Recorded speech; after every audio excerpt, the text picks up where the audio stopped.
X plus one by x is equal to 4 হলে x square plus one by x স্কোয়ারের মান নিচের কোনটি? তো এটা আমরা হচ্ছে ক্যালকুলেটরের মাধ্যমে মাত্র 10 সেকেন্ডের মধ্যে বের করব। তো এই ক্যালকুলেশনটা যদি কেউ বুঝতে পারে তাহলে এই নিয়মের যত ধরনের ম্যাথ আছে সবগুলাই সে পারবে। তো অবশ্যই ভিডিওটি শেষ পর্যন্ত দেখবে। তো প্রথমে আমরা হচ্ছে ক্যালকুলেটর অন করে নেব। এরপর আমাদের এখানে যে মানটি দেওয়া আছে মানটি আমরা হচ্ছে ক্যালকুলেটরে লিখবো। তো আমাদের হচ্ছে দেওয়া আছে x plus one by x, তো আমরা লিখবো হচ্ছে এক্স। তো এক্স কোথায় পাবো? এক্স হচ্ছে এখানে ক্যালকুলেটর আলফাতে চাপ দিয়ে তারপরে এই ব্র্যাকেটে চাপ দেবো, তাহলে এখানে এক্স চলে আসবে। তারপরে চিহ্ন আছে প্লাস, তারপরে দিব প্লাস, তারপরে লিখবো হচ্ছে ওয়ান, এখানে আছে ওয়ান। এরপরে ওয়ানের সাথে এই এক্স ভাগ আকারে আছে, তো আমরা হচ্ছে একটা ভাগ চিহ্ন দিব, দিয়ে আবার আলফাতে চাপ দিয়ে ব্র্যাকেটে চাপ দেবো, আবার আসলো এক্স ইজ ইকুয়াল টু 4 দিতে হবে।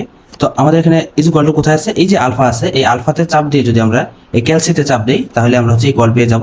এরপর দিতে হবে হচ্ছে 4, এরপর দিলাম হচ্ছে 4। তো এটা ভালোভাবে উঠাইতে হবে। তো এটা যদি ভালোভাবে না উঠানো যায় তাহলে কিন্তু অঙ্কটা ভুল হয়ে যাবে। তো অবশ্যই মনোযোগ দিয়ে ভালোভাবে দেখে এটা উঠাবে। যদি না বুঝতে পারো, যদি এই ক্যালকুলেশনটি আমি কিভাবে এখানে উঠালাম এটা যদি না বুঝতে পারো তাহলে ভিডিওটি ব্যাক করে আবার দেখে আসো। তো এরপর আমরা হচ্ছে কি করব, এখন যে কাজটা করব সেটা খুবই মনোযোগ দিয়ে দেখতে হবে। তো কি করতে হবে? শিফটে চাপ দিতে হবে, তারপর ক্যালসিতে চাপ দিতে হবে, তারপর ওয়ানে চাপ দিতে হবে, তারপর ইকুয়ালে চাপ দিতে হবে, এরপর আবার শিফটে চাপ দিয়ে ক্যালসিতে চাপ দিতে হবে।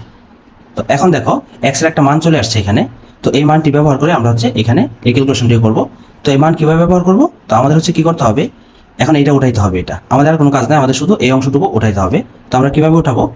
এখানে যেভাবে আছে এটা আর কিছু করার দরকার নেই। আমরা ডিরেক্ট চলে যাবো হচ্ছে আলফাতে, আলফাতে চাপ দিয়ে আমরা হচ্ছে x square plus one by x square উঠাবো। তো প্রথমে হচ্ছে এক্স স্কোয়ার, তাহলে আমরা হচ্ছে আলফাতে চাপ দিয়ে এক্সে চাপ দিলাম, অর্থাৎ ব্র্যাকেটে চাপ দিলে এক্স উঠে আসবে। এরপর স্কোয়ার দিতে হবে। তো স্কোয়ার, এই যে এখানে স্কোয়ার আছে, এই যে দেখো স্কোয়ার, এখানে স্কোয়ারে চাপ দিবা। এরপর আছে প্লাস, এখানে দাও প্লাসে চাপ। এরপর হচ্ছে ওয়ান বাই এক্স স্কোয়ার, তাহলে এখানে দিতে হবে ওয়ান ভাগ এক্স স্কোয়ার, তাহলে আমরা আলফাতে চাপ দিয়ে আবার এক্স উঠাবো, তারপর তার উপরে স্কোয়ার দেবো। তো দেখো আমি এই অংশটুকু কিন্তু সঠিকভাবে উঠে ফেলছি। এখন আমি হচ্ছে ইকুয়ালে ক্লিক করব, তাহলে হচ্ছে ইকুয়ালে ক্লিক করলাম। তো করার সাথে সাথে কিন্তু আমাদের উত্তর চলে আসছে হচ্ছে 14।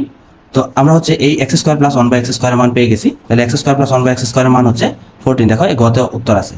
তো দেখো কত সহজেই আমরা কিন্তু কোনো ক্যালকুলেশন করা ছাড়াই ক্যালকুলেটরের মাধ্যমে এই ম্যাথটা সমাধান করতে পারছি। তো এটা তুমি যদি নিয়মটা ভালোভাবে আয়ত্ত করতে পারো তাহলে তোমার অনেক কম সময়ের মধ্যে এটা শেষ হয়ে যাবে, তোমরা এটা ক্যালকুলেশন করতে পারবে। তো যার জন্য তোমাদের ভিডিওটি মনোযোগ দিয়ে ভালোভাবে দেখতে হবে। যদি না বুঝো তাহলে ব্যাক করে আবার ভিডিওটি দেখো, কোথায় কোথায় কীভাবে কোন অংশটা ওঠানো হয়েছে। তো তাহলেই তোমরা এটা করতে পারবে। এরকম তথ্যমূলক ভিডিও পাওয়ার জন্য অবশ্যই পেজটির সাথে থাকবে।